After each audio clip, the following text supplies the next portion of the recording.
पंचांग के अनुसार हर माह में 30 दिन होते हैं और इन महीनों की गणना सूरज और चंद्रमा की गति के अनुसार की जाती है। चंद्रमा की कलाओं के ज्यादा या कम होने के अनुसार ही महीने को दो पक्षों में बांटा गया है, जिन्हें कृष्ण पक्ष या शुक्ल पक्ष कहा जाता है। पूर्णिमा से अमावस्या तक बीच के दिनों को कृष्ण पक्ष कहा जाता है। वहीं इसके उलट अमावस्या से पूर्णिमा तक का समय शुक्ल पक्ष कहलाता है। दोनों पक्ष कैसे शुरू हुए उनसे जुड़ी पौराणिक कथाएं भी हैं। इस तरह हुई कृष्ण पक्ष की शुरुआत। पौराणिक ग्रंथों के अनुसार दक्ष प्रजापति ने अपनी 27 बेटियों का विवाह चंद्रमा से कर दिया। ये 27 बेटियां 27 स्त्री नक्षत्र हैं और अभिजीत नामक एक पुरुष नक्षत्र भी है। लेकिन चंद्र केवल रोहिणी से प्यार करते थे। ऐसे में बाकी स्त्री नक्षत्रों ने अपने पिता से शिकायत की कि चंद्र उनके साथ पति का कर्तव्य नहीं निभाते। दक्ष प्रजापति के डांटने के बाद भी चंद्र ने रोहिणी का साथ नहीं छोड़ा और बाकी पत्नियों की अवहेलना करते गए। तब चंद्र पर क्रोधित होकर दक्ष प्रजापति ने उन्हें क्षय रोग का शाप दिया। क्षय रोग के कारण सोम या चंद्रमा का तेज धीरे धीरे कम होता गया। कृष्ण पक्ष की शुरुआत यहीं से हुई। ऐसे शुरू हुआ शुक्ल पक्ष। कहते हैं कि क्षय रोग से चंद्र का अंत निकट आता गया।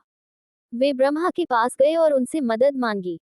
तब ब्रह्मा और इंद्र ने चंद्र से शिवजी की आराधना करने को कहा। शिवजी की आराधना करने के बाद शिवजी ने चंद्र को अपनी जटा में जगह दी। ऐसा करने से चंद्र का तेज फिर से लौटने लगा। इससे शुक्ल पक्ष का निर्माण हुआ। चूंकि दक्ष प्रजापति थे, चंद्र उनके शाप से पूरी तरह से मुक्त नहीं हो सकते थे। शाप में केवल बदलाव आ सकता था। इसलिए चंद्र को बारी बारी से कृष्ण पक्ष और शुक्ल पक्ष में जाना पड़ता है। दक्ष ने कृष्ण पक्ष का निर्माण किया और शिवजी ने शुक्ल पक्ष का। कृष्ण पक्ष और शुक्ल पक्ष के बीच अंतर। जब हम संस्कृत शब्दों शुक्ल और कृष्ण का अर्थ समझते हैं, तो हम स्पष्ट रूप से दो पक्षों के बीच अंतर कर सकते हैं। शुक्ल उज्ज्वल व्यक्त करते हैं, जबकि कृष्ण का अर्थ है अंधेरा। जैसा कि हमने पहले ही देखा, शुक्ल पक्ष अमावस्या से पूर्णिमा तक है और कृष्ण पक्ष शुक्ल पक्ष के विपरीत पूर्णिमा से अमावस्या तक शुरू होता है। कौन सा पक्ष शुभ है? धार्मिक मान्यता के अनुसार लोग शुक्ल पक्ष को आशाजनक और कृष्ण पक्ष को प्रतिकूल मानते हैं। यह विचार चंद्रमा की जीवन शक्ति और रोशनी के संबंध में है।